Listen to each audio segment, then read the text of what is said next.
الحمد لله نحمده ونستعينه ونستغفره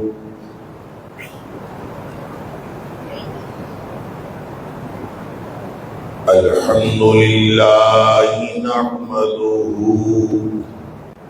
ونستعينه ونستغفره ونؤمن به ونتوكل عليه ونعوذ بالله من شرور أنفسنا ومن سيئات أعمالنا من يهده الله فلا مضل له ومن يضلل فلا هادي له وأشهد أن لا إله إلا الله وحده لا شريك له وأشهد أن محمدا عبده ورسوله أرسله بالحق بشيرا ونذيرا بين يدي الساعة فمن يطع الله ورسوله فقد رشد واهتدى ومن يعص الله ورسوله فقد ضل وغوى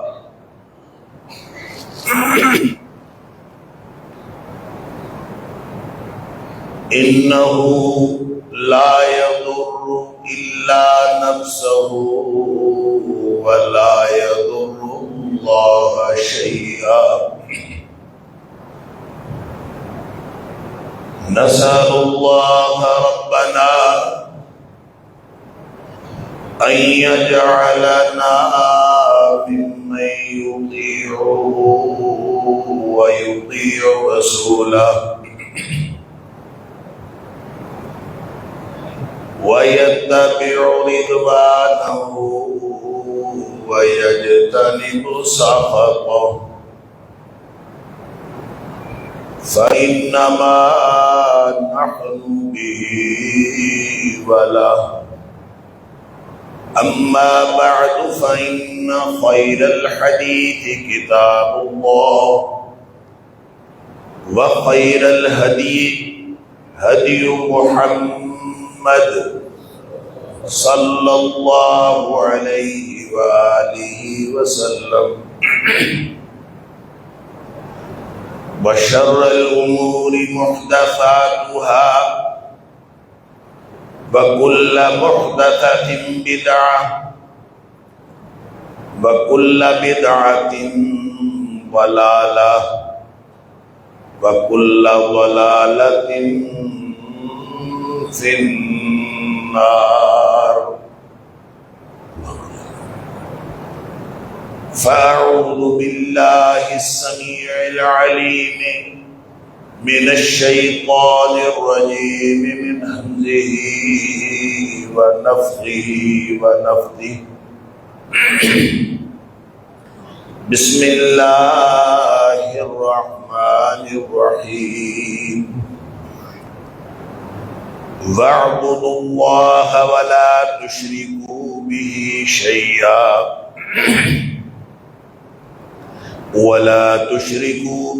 شيئا وبالوالدين إحسانا وبذي القربى واليتامى والمساكين والجار ذي القربى والجار الجنب والصاحب بالجنب وابن السبيل وما ملكت أيمانكم ان اللہ لا يحب من کان مختالا فخورا۔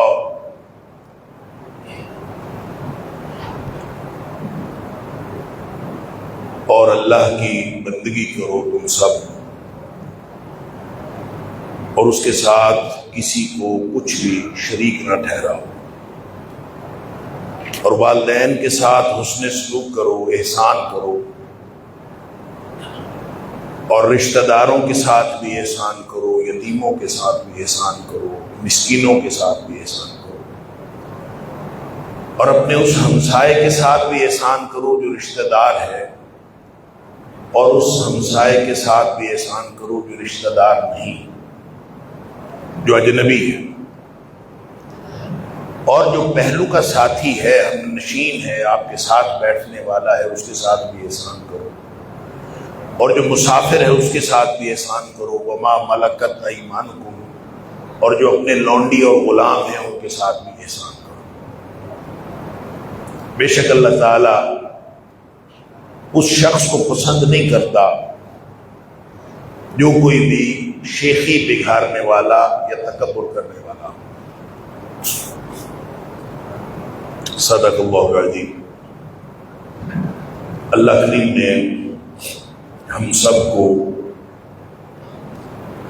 جس فطرت کے ساتھ اس دنیا میں بھیجا ہے وہ معاشرتی فطرت ہے، یعنی سب مل جل کر رہنا چاہتے ہیں اور مل جل کر رہ سکتے ہیں۔ وہ انسان پیدا ہی معاشرتی فطرت لے کر ہوا ہے۔ کوئی شخص اگر یہ کہے کہ میں تنہائی پسند ہوں، میں اکیلا رہنا چاہتا ہوں،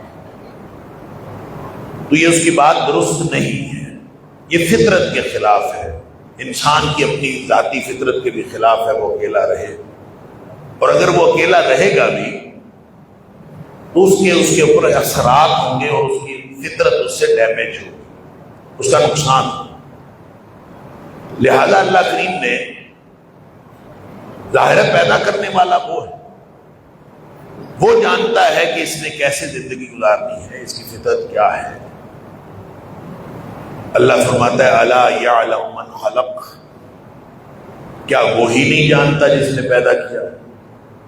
اصل تو وہ جانتا، ہم اپنے بارے میں اتنا نہیں جانتے جتنا اللہ ہمارے بارے میں جانتا ہے۔ وَهُوَ اللَّطِيفُ الْخَبِيرُ، اور وہ ہے بھی بڑا باریک بین اور خبر رکھنے والا، اللہ، لہذا وہ سب جانتے ہیں۔ اور جس طرح کی فطرت اللہ نے ہماری بنائی ہے، اسی طرح کا ایک دین فطرت ہمیں عطا فرمایا۔ فطرت اللہ التی فطر الناس علیہا، جس فطرت پہ اللہ نے انسانوں کو بنایا ہے وہی دین کی فطرت ہے۔ فاقم وجہک للدین حنیفا، بس اپنا سارا کچھ، اپنی پوری ذات اس دین کے مطابق کر۔ یہ خلاصہ ہے ہماری اس معاشرت کا۔ تو رہتے ہوئے معاشرتی طور پر ہمارے اوپر جو حقوق و فرائض عائد ہوتے ہیں، ہم نے کس کا کتنا حق دینا ہے، سلوک کے اعتبار سے کون زیادہ حقدار ہے، کس کو حسن سلوک کی زیادہ ضرورت ہے، کس کے ساتھ ہمیں کیسا بولنا ہے، کس کے ساتھ ہمیں تعلق کیسا رکھنا ہے، اللہ، کوئی ایک بھی بات ایسی نہیں جس کے بارے میں نبی کریم صلی اللہ علیہ وسلم نے رہنمائی نہ فرمائی۔ سبحان اللہ۔ آپ نے فرمایا کہ ایک دوسرے کے ساتھ جب گفتگو کرنی ہے تو اگر گفتگو ایسے انداز سے کریں گے کہ آپ کے جو فیس جیسچرز ہیں، آپ کے جو چہرے کے جو تاثرات ہیں، یہ بھی اگر کسی کو تکلیف پہنچانے والے ہیں تو اس کا مطلب ہے آپ اچھا نہیں کر رہے، آپ برا کر رہے ہیں، اور یہ برائی۔ نبی کریم صلی اللہ علیہ وسلم فرمایا ان اللہ تعالی رفیق ویحب الرفق، اللہ خود بڑا نرم ہے اور نرمی کو بڑا پسند کرتا ہے، سبحان اللہ۔ تو جو آدمی کسی کے ساتھ نرمی کرتا ہے، اور یہ صرف نرمی گفتگو میں نہیں، یہ نرمی معاملات میں بھی، ہر اعتبار سے۔ نبی کریم صلی اللہ علیہ وسلم نے فرمایا سب سے اچھا آدمی وہ ہے جو لوگوں کے ساتھ معاملات میں نرمی کرے، اور قرآن کہتا ہے وَلَا تَنْسَبُوا الْفَضْلَ بَيْنَكُمْ، آپس میں جب معاملات کرتے ہو تو ایک دوسرے پر مہربانی کرنا نہ بھولا کرو۔ وَلَا تَنْسَبُوا الْفَضْلَ، فضل کا مطلب ہوتا ہے زائد، ایڈیشنل، جتنا اس کا حق بنتا ہے اس کے زائد دینا نہ بھولا کرو۔ اور اسی کا ترجمہ میں ہمیشہ کرتا ہوں کہ دیتے وقت درجن 13 کی کر لیا کرو اور لیتے وقت درجن 11 کی کر لیا۔ کیا فرق پڑتا ہے اس سے؟ جب یہ توڑ اور ناپ یہ رکھو گے تو پھر لوگوں کے آپس میں جو تعلقات ہیں، اللہ اکبر، یہ بہتر سے بہتر ہوتے جائیں گے۔ یہ جو تحفہ دینا ہے کسی کو، گفٹ دینا، نبی کریم صلی اللہ علیہ وسلم فرمایا تہادوا تحابوا، یہ تو ایک حدیث ہے کہ آپس میں ایک دوسرے کو ہدیہ دیا کرو، اس سے محبت بڑھے گی۔ اور ایک حدیث میں ہے کہ جب تم ایک دوسرے کو تحفہ دیتے ہو تو اس سے تمہارے کینے، تمہارے آپس کی دشمنیاں، آپس کے بغض ختم ہوتے ہیں، نفرتیں ختم ہوتی۔ لہذا جب کوئی شخص دیتا رہے، یہ نہیں فرمایا تحفے لینے سے کینہ ختم ہوتا، یہ نہیں فرمایا تحفے دیا کرو، یہ نہیں فرمایا کہ تحفے لینے کے لیے ہر وقت تیار رہا کرو، فرمایا تحفے دیا کرو۔ اور جب تحفے دے دو گے تو اس سے کینے بھی ختم ہوں گے، نفرتیں بھی ختم ہوں گی، اور اللہ محبتیں پیدا کر دے گا، آپس میں محبت پیدا ہو جائے گی۔ گویا ظاہری طور پر جو تعلق ہے وہ بھی، اور جو حقیقتاً جو معاملات ہیں وہ بھی، سب میں نرمی ہونی چاہیے۔ بلکہ کوئی شخص اگر صرف اپنے بھائی سے مسکرا کے ملتا ہے، سبحان اللہ، تبسموں کا فی وجہ اخیک، تیرے بھائی کے سامنے اپنا تبسم فرما لینا، صرف تھوڑا سا ہنس دینا، ملتے ہوئے ہنستے چہرے سے مل لینا، نبی کریم صلی اللہ علیہ وسلم نے فرمایا یہ بھی صدقہ ہے۔ گویا ہنس کے ملنا، اور لوگوں نے اپنا اپنا مزاج ہوتا ہے سب کا، بعض معاملات ایسے ہوتے ہیں کہ اس میں دوسرا انسان توقع کر رہا ہوتا ہے آپ سے خوش دلی اور گرمجوشی کا۔ مثال کے طور پر آپ کسی دوست کے پاس یا کسی رشتہ دار کے پاس آپ دور دراز کا سفر کر کے پہنچے ہو، کسی کو ملنے کے لیے پہنچے ہو، تو کوئی بھی جو پہنچتا ہے، چاہے وہ آپ کے پاس پہنچتا ہے یا آپ کسی کے پاس پہنچتے ہیں، یہ موقع ایسا ہوتا ہے جب آپ کی ملاقات ایک عرصے کے بعد ہو رہی ہو خاص طور پر، تو یہ موقع ایسا ہے کہ جو میزبان سے گرمجوشی کا تقاضا کرتا ہے۔ اب اگر وہ ہنس کے مل لے، خوش دلی سے اس کو ویلکم کر لے گا، تو اس سے اس کا دل خوش ہو جائے گا کہ میں آیا ہوں تو یہ۔ اور اگر آدمی یہ کرے کہ جو کوئی آیا ہے، دروازہ کھولا، السلام علیکم، السلام، آرام سے بیٹھ گیا، کیا؟ اچھا، ہمارا ایک دوست ہوا کرتا تھا جب ہم یونیورسٹی میں تھے، اس کی عادت یہ تھی، اچھا وہ طبعاً یہ کرتا تھا، کوئی گرم جوشی نہیں دکھانی۔ اگر کوئی شخص آیا، گویا جو بے ساختگی ہے اور جو بے ساختہ گرم جوشی ہے، جو دوسرے کو اچھی لگتی ہے، دوسرا توقع کرتا ہے، تو وہ اس کے بارے میں بھی وہ سنجیدگی کا مظاہرہ کرتا تھا۔ گویا جب آپ اپنی سنجیدگی کا مظاہرہ کرنا ہے تو گویا آپ نے ہر چیز کے بارے میں سنجیدگی کا مظاہرہ کرنا ہے۔ تو ہم جیسے لوگ جو ہیں وہ کسی کو دیکھ کر، دوست بھائی کو دیکھ کر ہم کہتے ہیں آئیے آئیے، یہ اس کے خیال میں یہ غیر سنجیدہ رویہ تھا، لہذا وہ ایسے نہیں کرتا تھا۔ وہ کوئی آتا تھا نا، وہ آ کے السلام علیکم، ہم کہتے تھے آئیے آئیے، السلام علیکم، بس بعد میں چاہے اس کے ساتھ اچھا رویہ رکھے، بعد میں اس کے ساتھ اچھا ہی وہ سارا پیش آئے، لیکن جو ابتدائی لمحہ ہے گرم جوشی کا وہ نہیں پیش کرتا تھا، حالانکہ وہی تو تقاضا کرتا ہے۔ اس کے بعد آپ جتنا مرضی، وہ انگریزی میں کہتے ہیں first impression is the last impression, آپ نے پہلی دفعہ تو استقبال اس کا کیا ایسے، اور بعد میں آپ جتنی مرضی خدمت کرتے رہو، وہ تو سوچتا ہی رہے گا کہ یار جب میں آیا تھا تو اس نے میرے ساتھ کیا کیا، بھلے آپ بعد میں اس کے ساتھ اچھا سلوک۔ یہ وہ جیسچر ہے، نبی پاک صلی اللہ علیہ وسلم فرماتے ہیں ہنس کے مل لیا کرو، یہ بھی صدقہ، تو پہلا صدقہ تو یہ کرو، پھر اس کے بعد دیکھی جائے گی۔ آپ کے پاس اس کی مہمان نوازی کرنے کے لیے کچھ ہوگا تو ٹھیک ہے، نہ ہوگا تو نہ سکے، آپ اس کو اچھا کھانا کھلا سکیں تو ٹھیک ہے، نہ کھلا سکے تو نہ سکے۔ اور یہ عزت اور اکرام میں یہ بات شامل ہے کہ کوئی مہمان آپ کے پاس آئے، آپ ہنستے ہوئے اس کو ملیں، آپ ہنستے چہرے کے ساتھ ملیں۔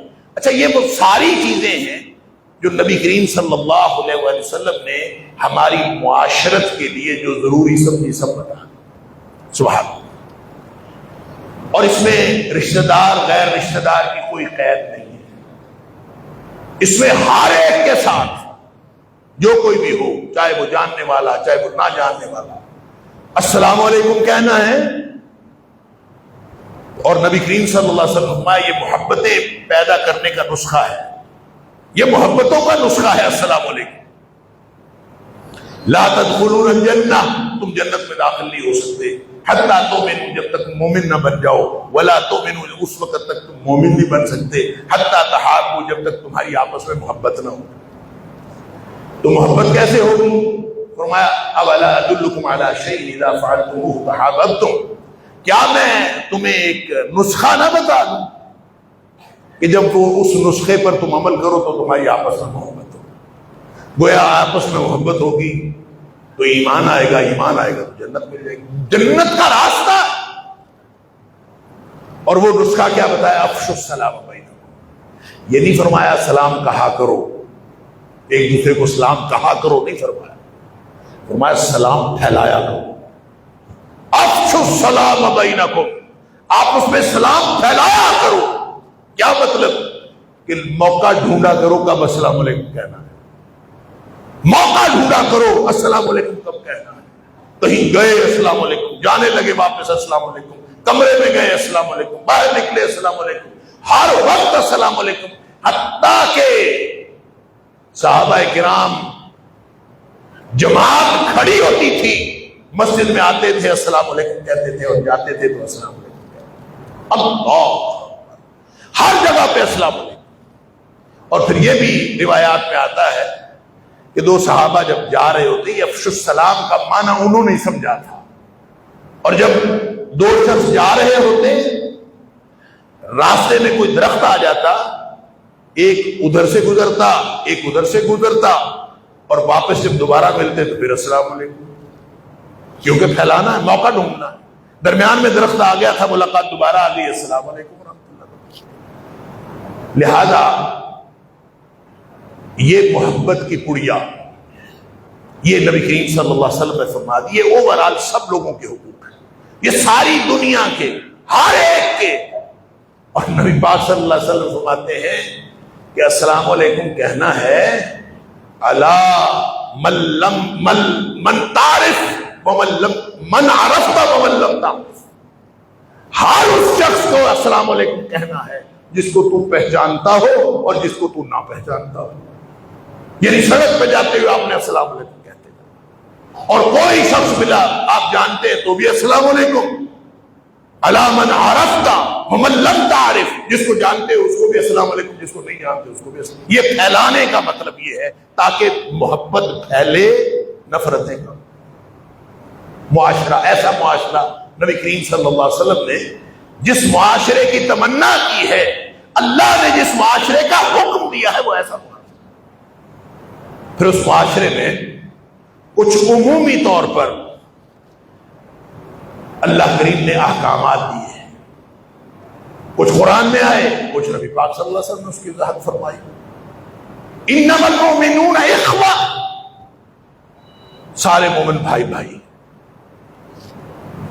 اب یہ سارے بھائی بھائی ہیں، تو بھائی اگر کسی دوسرے سے اس نے منہ موڑا ہوا ہو اور وہ بھائی کو کبھی بلاتا ہی نہ ہو، بھائی کے ساتھ معاملہ ہی نہ کرتا ہو، نبی اکرم صلی اللہ علیہ وسلم نے فرمایا اگر کوئی اپنے بھائی سے 3 دن سے زیادہ کلام نہ کرے یہ حرام ہے اس کے لیے، یہ جائز ہی نہیں ہے کسی مسلمان کے کہ وہ 3 دن کے ساتھ زیادہ کلام نہ کرے۔ ہم نے زندگیوں کے وعدے کیے ہوتے ہیں، آئندہ میں نے پوری زندگی اس سے تعلق نہیں رکھنا، آئندہ میں نے اس کے ساتھ یہ نہیں کرنا۔ اللہ اکبر! تو بھائیوں میں معاملات تو خراب ہو جاتے ہیں۔ فَأَصْلِحُوا بَيْنَ أَخَوَيْكُمْ، جب کبھی معاملہ خراب ہو جائے تو اس کی اصلاح بھی کرا دیا کرو، اس میں صلح بھی کرا دیا کرو۔ اب اگر پتا چلے کہ 2 بھائی آپس میں نہیں بول رہے، تیسرے کو پتا چلتا ہے، وہ فوراً صلح کرا، صلح کرانے کے لیے اب ظاہر ہے ایک بات اس کو جا کے کہے گا یار آ جاؤ صلح کر لو، ایک اس کو جا کے کہے گا آ جاؤ صلح کر لو، تو صلح کرانے کے لیے ہو سکتا ہے اس کو جھوٹ بولنا پڑے۔ یہ وہ جھوٹ ہے جس کے بارے میں نبی پاک صلی اللہ علیہ وسلم فرماتے ہیں کہ مومن ہے تو جھوٹا نہیں، جھوٹا ہے تو مومن نہیں۔ تو فرمایا صلح کرانے کے لیے جھوٹ بولنا بھی جائز، صلح کرانی ہے نا، وہ ادھر جھوٹ بول لے، ایک کے پاس گیا اس نے 4 کلام میں بکی دوسرے کے بارے میں، اگر یہ جا کے کہہ دے کہ وہ تو تمہیں گالیاں دے رہا تھا، وہ تمہیں ایسے کر رہا تھا، اس کا پورا رویہ ویسے کا ویسے جا کے اس کو کنوے کر دے، تو صلح تو کبھی نہیں ہو سکتی۔ وہ جا کے اس کو کہے کہ یہ تیرا بھائی جو ہے تجھ سے بڑی محبت رکھتا ہے، اس نے تو تیرے بارے میں بڑی اچھی باتیں کی، بس اس طرح کہ آپ 2 فکرے بول لیں، اگلے بندے کا غصہ اسی وقت کافور ہو جائے گا۔ پھر جا کے پہلے کو کہیں کہ یار تو اتنا غصے ہو رہا تھا، میں نے جب جا کے اس سے بات کی ہے وہ تو اتنے پیار سے بول رہا ہے، اس کے تو دل میں تیرے لیے عزت ہی بڑی۔ نبی پاک صلی اللہ علیہ وسلم نے فرمایا یہ اگر جھوٹ بھی ہو تو صلح کرانے کے لیے جھوٹ بھی جائے۔ سبحان اللہ! یہ اصلاح ذات البین، نبی پاک صلی اللہ علیہ وسلم نے فرمایا تمہیں میں ایک ایسا عمل نہ بتاؤں جو نماز سے بھی زیادہ اجر والا، روزے سے بھی زیادہ اجر والا، صدقے سے بھی زیادہ اجر والا۔ لوگ حیران ہو گئے، اللہ کے رسول صلی اللہ علیہ وسلم ایسا بھی کوئی عمل ہے جو سارے ہی اعمال سے بہتر ہے، ان سے زیادہ اجر والا ہے؟ آپ نے فرمایا ہاں، کیا ہے؟ الاصلاح ذات البین۔ جب 2 لوگ لڑ پڑے، 2 گھر لڑ پڑے، میاں بیوی لڑ پڑے، کہیں کوئی مسئلہ ہو جائے، ان کی صلح کرانا یہ نماز، روزے اور صدقے سے بڑے اجر والا عمل ہے۔ اللہ! یہ معاشرہ ہے جس معاشرے کی چاہت ہے نبی پاک صلی اللہ علیہ وسلم کو، یہ وہ معاشرہ ہے جو مطلوب ہے اللہ کریم کو۔ اور پھر نبی پاک صلی اللہ علیہ وسلم نے فرمایا المسلم اخو المسلم، مسلمان مسلمان کا بھائی ہوتا ہے، لا یظلمہ، وہ کبھی بھی اس کے ساتھ ظلم نہیں کرتا، اس کے ساتھ ناانصافی نہیں کرتا، کبھی اس کا حق نہیں مارتا، لا یظلمہ، اس کا حق نہیں مارتا، اس لیے کہ ظلم عدل کے خلاف ہوتا ہے۔ تو لا یظلمہ کا مطلب مسلمان کا حق نہیں مارتا، اس کا مطلب پتہ کیا ہے؟ اور جتنی باتیں نبی کریم صلی اللہ علیہ وسلم فرمائی ایک حدیث میں اور دوسری حدیث میں بھی کہ مسلمان کا بھائی ہے، وہ اس کا حق نہیں مارتا، لا یخذلہ، اور اس کو اکیلا نہیں چھوڑتا، ولا یسلمہ، کسی کو کسی کے سپرد نہیں کرتا، ولا یحقرہ، اس کی تحقیر نہیں کرتا، کوئی کسی پہ ظلم نہیں کرتا، کوئی کسی کو اکیلا نہیں چھوڑتا کہ وہ کسی مصیبت میں پھنسا ہے، کوئی وہ پھنسا ہے نا مجھے کیا۔ اللہ اکبر! نہ اس کو کسی کے سپرد کرتا ہے اور نہ ہی اس کو حقیر سمجھتا ہے۔ اس کا مطلب یہ ہے کہ اگر کوئی کسی کا حق مارے تو وہ پھر مسلمان نہیں ہے، مسلمان تو مسلمان کا حق نہیں مارتا۔ تو اگر کوئی حق مار رہا ہے یا تو وہ حق نہ مارتا ہو پھر تو مسلمان ہے، اگر وہ حق مارتا ہے تو اس کا مطلب ہے وہ اس ڈیفینیشن پہ پورا ہی نہیں اترتا کہ المسلم اخو المسلم، مسلمان مسلمان کے بھائی ہوتے ہیں، اور وہ اس کا حق نہیں مارتا۔ اگر اس نے اس کا حق مارا ہے تو اس کا مطلب ہے اس کا بھائی نہیں ہے، یا اس کو اگر تنہا چھوڑا ہے اس کا مطلب اس کا بھائی نہیں ہے، یا اس کو کسی کے سپرد کیا ہے۔ میں اس تفصیل میں نہیں جاتا کہ ہم نے اس معاشرے کے اندر کس کس کو کب کب تنہا چھوڑا، کس کس کو کب کب ہم نے کسی کے سپرد کیا، کس کس کے اوپر کب کب ہم نے ظلم کیا، میں اس کی تفصیل میں نہیں جاتا، سب کچھ آپ کے بھی علم میں ہے۔ انا للہ و انا الیہ، یہ وہ ہے، یہ وہ مسلمان ہیں جن کو اللہ نے فرمایا اور اللہ کے رسول صلی اللہ علیہ وسلم فرمایا یہ سارے آپس میں بھائی بھائی ہوتے ہیں، یہ کوئی کسی پہ ظلم نہیں کرتا، یہ کوئی کسی کو تنہا نہیں چھوڑتا، یہ کوئی کسی کے سپرد نہیں کرتا، اور فرمایا کوئی کسی کی تحقیر نہیں کرتا، کسی کو حقیر نہیں سمجھتا۔ ہم نے حقیر سمجھا، ایک دوسرے کو انفرادی طور پر حقیر سمجھا، ہم نے ایک قبیلے نے دوسرے قبیلے کو حقیر سمجھا، ہم نے ایک ملک نے دوسرے ملک والے مسلمانوں کو حقیر سمجھا، پھر اس کے نتیجے ہمارے پاس۔ جب یہ مشرقی پاکستان نہیں بنا تھا، بنگلہ دیش نہیں بنا تھا، مشرقی پاکستان بنگلہ دیش نہیں بنا تھا، ہمارے استاد محترم نے ہمیں بتایا کہ ایک ڈیلیگیشن گیا پاکستان سے، مغربی پاکستان سے مشرقی پاکستان، تو وہ سرکاری ڈیلیگیشن تھا، اس میں کچھ 2-4 پروفیسر بھی تھے، تو جب وہ ڈیلیگیشن مختلف وزٹ کر کے مشرقی پاکستان، اس وقت بنگلہ دیش نہیں تھا، تو یہ وزٹ کر کے آ گئے، تو مختلف حالات پھر پوچھتے ہیں لوگ کہ وہاں کے کیا احوال ہیں، کیسے لوگ ہیں، معاشرت کیسی ہے، کچھ وہ فرماتے ہیں کہ ایک پروفیسر صاحب نے یہ کہا کہ وہ سارے ان کی جو ہے نا سب کی جو شخصیتیں ہیں، چھوٹے چھوٹے قد، سانولے رنگ، اور دیکھتے ہی دل کرتا ہے کہ انسان ان کے اوپر حکومت کرے، چھوٹے چھوٹے قد، سانولے رنگ، اور دیکھتے ہی دل کرتا ہے انسان ان کے اوپر حکومت کرے، گویا وہ ہمارے جیسے نہیں ہیں، ہم سے حقیر ہے۔ ہم نے یہ کسی ایک فرد نے نہیں، ہم نے پورے ملک نے، پورے مغربی پاکستان نے ان کو حقیر سمجھا، تو نتیجہ یہ نکلا کہ بالآخر بنگلہ دیش بن گیا۔ ہم نے ان کے ساتھ کیا کیا؟ معاملہ یہ نہیں ہے کہ وہ الگ ہو گئے، ہم نے ان کو الگ کرنے کے لیے کوئی کسر ہی نہیں چھوڑی، اور آج بھی یہ نفرتیں ملکوں کی سطح پہ نہیں، یہ صوبوں کی سطح پہ بھی ہیں۔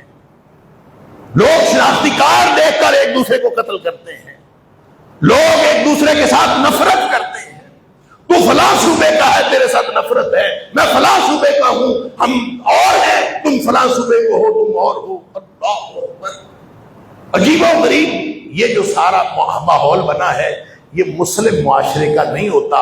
نبی پاک صلی اللہ علیہ وسلم نے فرمایا المسلم اخو المسلم، یہ نہیں فرمایا کہ پاکستانی پاکستانی بھائی ہیں، افغانی افغانی بھائی ہیں، بنگالی بنگالی بھائی ہیں، سعودی سعودی بھائی ہیں، اماراتی اماراتی بھائی ہیں، قطری قطری بھائی ہیں۔ المسلم اخو المسلم، اگر وہ بھی مسلمان ہیں اور آپ بھی مسلمان ہیں تو پھر اس اخوت کا مظاہرہ کرو نا، اس بھائی چارے کا مظاہرہ کرو۔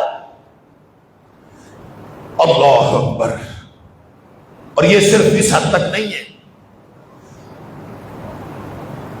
کہ کسی کے اوپر کسی کا حق نہیں مارنا، یہ نیگیٹو چیز ہے ساری، کسی کا حق نہیں مارنا، کسی کو، اور یہ انفرادی سطح پہ بھی ہے اور اجتماعی سطح پہ بھی، کسی کا حق نہیں مارنا، نہ لا یظلمہ، اس پر ظلم نہیں ہونے دیتا، نہ کرتا ہے نہ ہونے دیتا، اور لا یخذلہ، اس کو تنہا بھی نہیں چھوڑتا۔ اللہ اکبر، کسی مصیبت میں ہو اس کو تنہا چھوڑ۔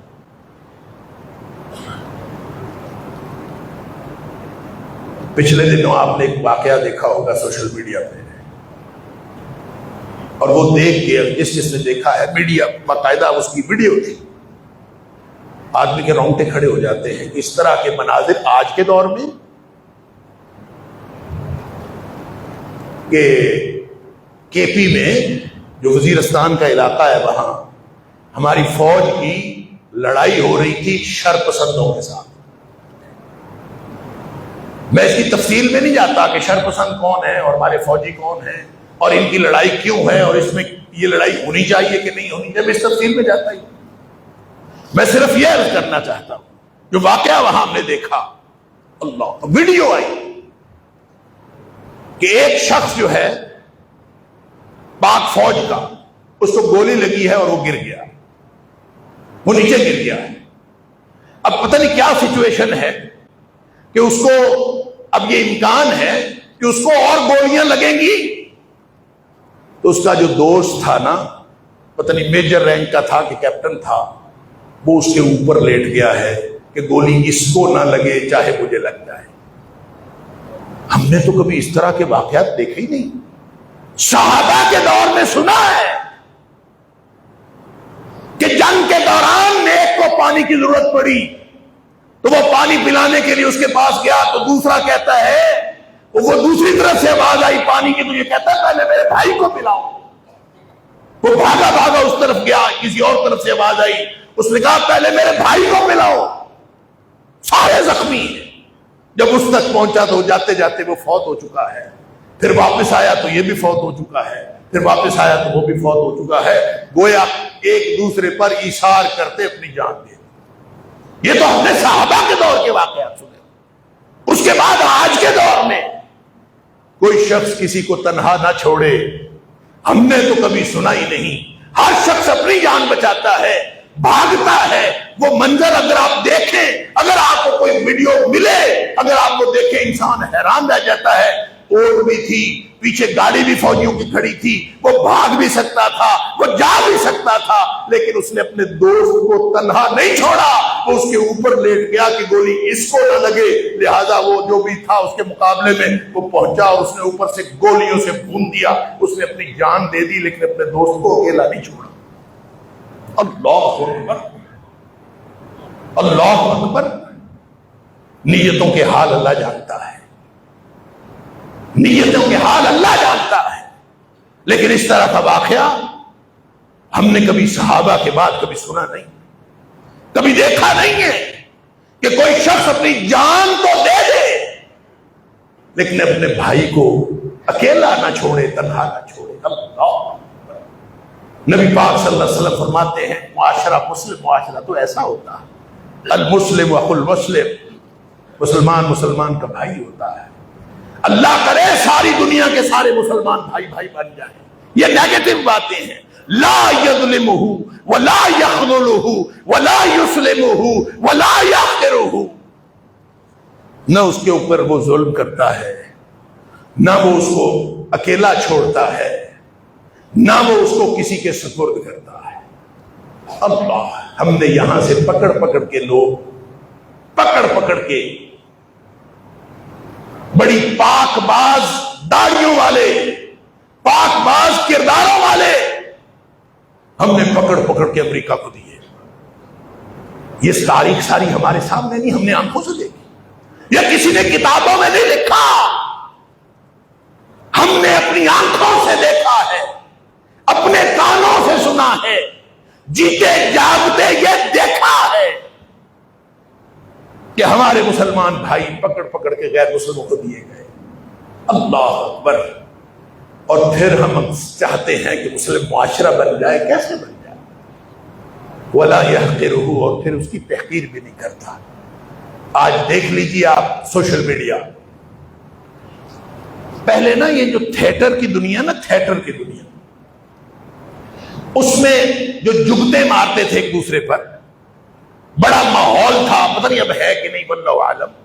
وہ جو جگتے مارنے کا ماحول تھا، اس میں اگر آپ اس کا پورا تجزیہ کریں تو سب سے بڑی جگت وہ ہوتی تھی، اور ہر جگت کا خلاصہ یہ ہوتا تھا کہ تیرا منہ ایسا ہے، وہ کہتا تھا تیرا منہ ایسا ہے، اور وہ کہتا تھا تیرا منہ ایسا ہے. اپنے بھائی کے منہ کو، اس کے چہرے کو کسی سے ملا کے تحقیر کرنا یہ جگت ہوتی تھی. اور آج بھی مجھے نہیں پتا، مجھے وقت نہیں ملتا آج کل، نہ کبھی دیکھا ہے نہ مجھے پتا ہے آج کل کیا ٹرینڈ ہے. آپ ذرا جگتوں والے ٹی وی شوز دیکھ لیں، آپ ذرا جگتوں والا کوئی پروگرام دیکھ لیں، تو جو جگت مارے گا، جو دنیا کا میراثی ہے وہ جگت مارے گا تو اس کی سب سے بڑی جگت یہ ہوگی، تیرا منہ فلاں جیسا ہے، تیرا چہرہ فلاں جیسا ہے. ایک دوسرے کی تحقیر کر کے ہم لطف لیتے ہیں. یہ ہمارا مزاج ہے، یہ ہمارا مزاج ہے کہ ایک دوسرے کی تحقیر کرنی ہے. اور جتنی بڑی گندی بات وہ کرتا ہے نا دوسرے کے بارے میں، اتنا بڑا کلیپنگ ہوتی ہے، اتنا بڑا کہتا لگتا ہے کہ بڑی شاندار آپ نے بات کی ہے. اور بات کیا کی ہوتی ہے؟ اس کی تحقیر کی ہوتی ہے. نبی پاک صلی اللہ علیہ وسلم فرمایا بحسب امرئ من شر یا بحسب امرئ من الشر، آدمی کے برا ہونے کے لیے اتنا کافی ہے ان یحقر اخاہ المسلم، وہ اپنے کسی مسلمان بھائی کو حقیر سمجھے، یہ اس کے برا ہونے کے لیے کافی. یہ ساری غیبتیں دنیا کی کس لیے ہوتی ہیں؟ غیبت ہوتی ہی اس وقت ہے، جو ایک الگ موضوع ہے، میں انشاءاللہ عرض کروں گا، وقت ہو گیا، لیکن غیبت ہوتی ہی اس وقت ہے جب آدمی کسی دوسرے کو حقیر سمجھ رہا ہوتا. اگر اس کو وہ اپنے سے اچھا سمجھ رہا ہو نا تو غیبت نہیں ہو سکتی.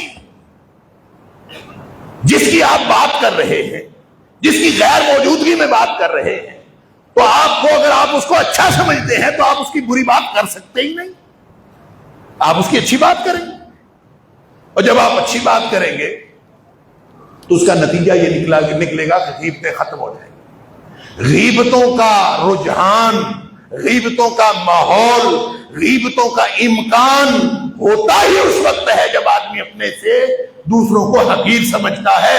جتنا مرضی وہ بڑا ہو، وہ کہتے ہیں جی میں نے دیکھا ہوا ہے اس کو، وہ تو یہ ہے اور وہ تو وہ ہے. ایک آدھ خرابی کو، کون دنیا میں کوئی کامل آدمی بھی ہے نبی اکرم صلی اللہ علیہ وسلم کے بعد؟ کوئی کامل بھی ہے؟